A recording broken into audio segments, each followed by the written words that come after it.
Good morning mga kardot, welcome sa aking channel. Ayan, umaga na naman po at nandito naman po tayo sa ating construction. At ang mahalagang gawain na isa ay itong ating ipakikita. Kung bago ka pa lamang sa aking video, huwag naman kalimutang mag-subscribe at pindutin na rin ang notification bell para update ka sa aking mga simpleng video ipinakikita sa inyo. Mga kardot, ang video ko ay ito guys, tingnan niyo, pagbubuhusan naman kami ng slab. At yan nga ang ating slab na bubuhusan mga kardot, yung may mga shuttering na yan. Ayan. At ito na ang ating pump. Dumating na siya. Ayan na ang pump, nakaposition sa loob.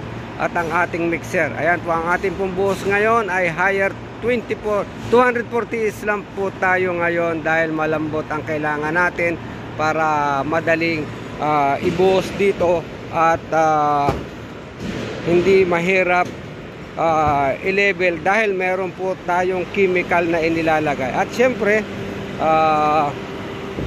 ito na, mag-uumpisa tayo, nakahanda na tayo dito mga kahardot. Yan guys, yan guys ang ating waste.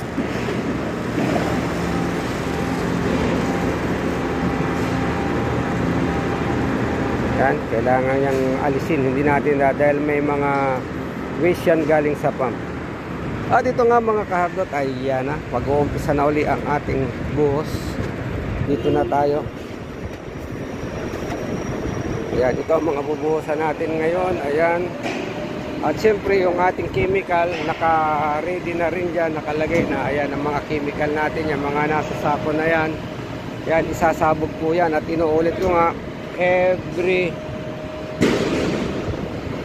1 meter I will apply 5 kg every 1 meter. Ayan guys. O ito, di tayo mag-uumpisa sa side na ito. Ayan. Ready na yan. At naka-ready na ito. Yan, ready na ito yan guys. O. Put mo ya!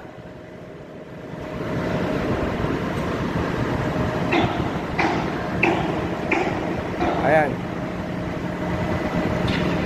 At siyempre guys, bago natin umpisahan itong pagbubuhos, approve na ito ng ating consultant.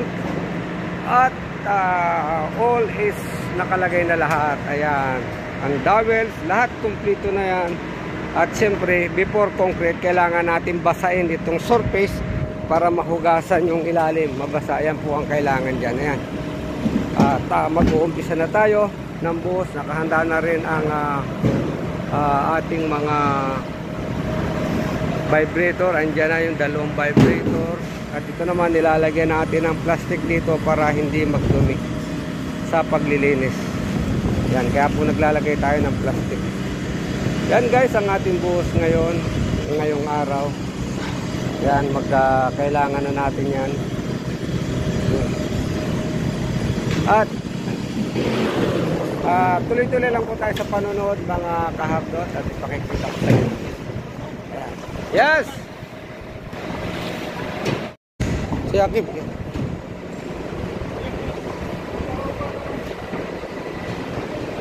Ayaw ba? Si Oper.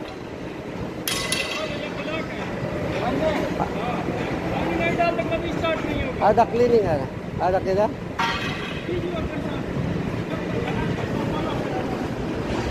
Maiji?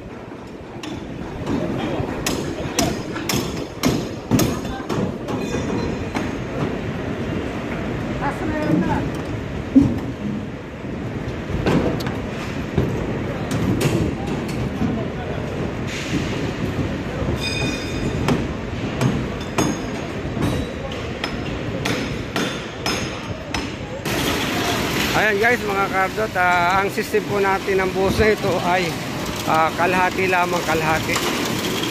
Ganyan. Para madaling matuyo.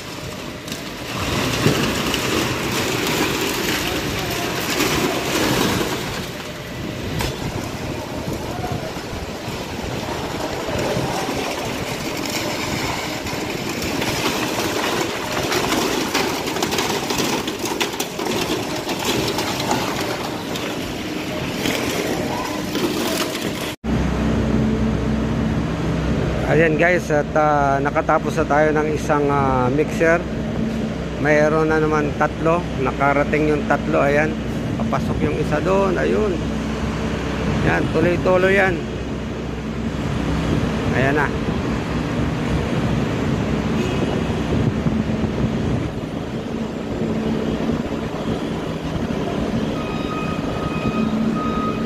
Medyo mahirap-hirap ang buhos kasi malayo.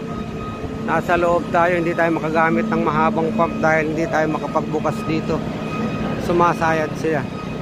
Kaya ganyan lang. Naglalagay po tayo ng pipe doon para maging maayos. Ang oras po natin ngayon mga kahardot ay alas 7:45.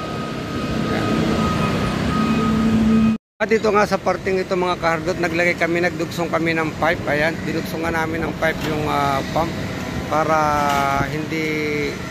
para maabot ng ating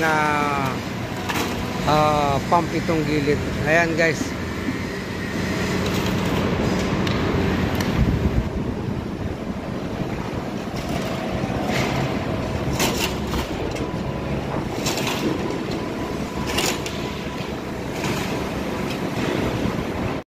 Ayan mga kahardot, andito tayo sa pang-apat na slab. Ayan, at nagdudugsong ulit tayo ng pipe para sa huling slab. Ayan guys, at tingnan ninyo. Ayan ang ating nabuhusan. Isa, dalawa doon, at yun sa dulo ron. Pangatlo yan. Tatlong slab at pang-apat na slab na ito ngayon mga kahardot. Ayan. Ayan, at umpisa naman tayo. Put mo ya.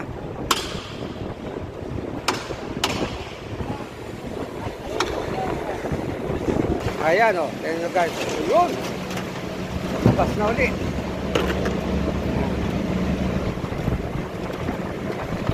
Ayan naman ang umpisa para sa huling slab. Aywa, good, very good, very good. Good.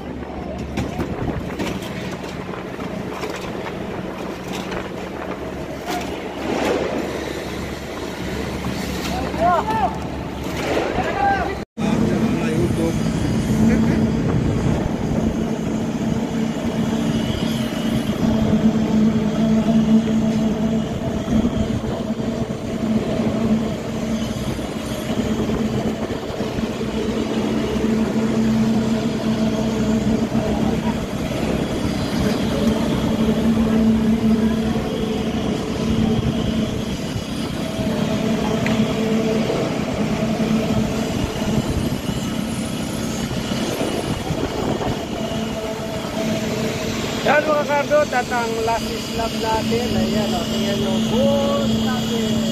Ayan, ganun po tayo, at panghuli natin, at titingnan natin po sa kabila, yung unang slab natin binuhusan. Kaya mga kahardot, tingnan nyo guys. Ito yung pangatlong slab.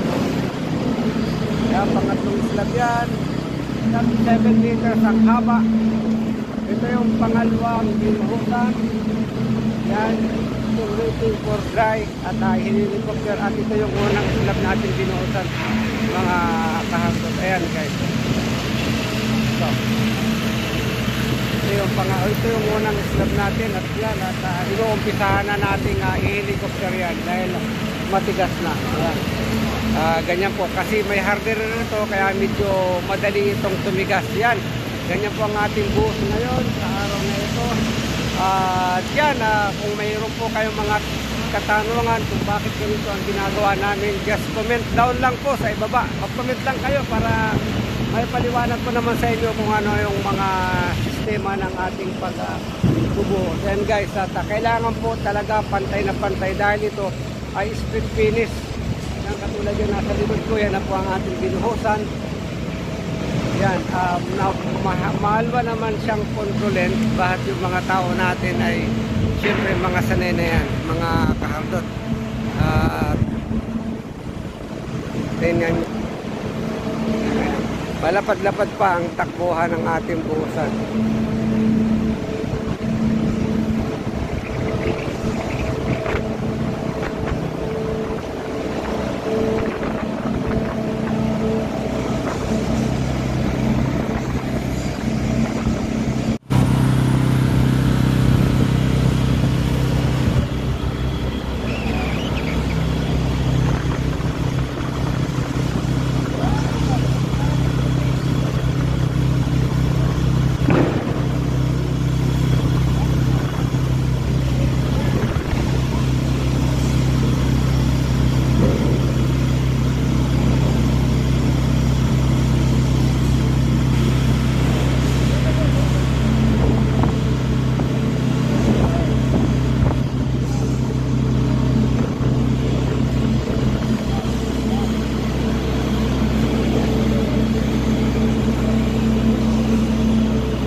Senado Kulumoya.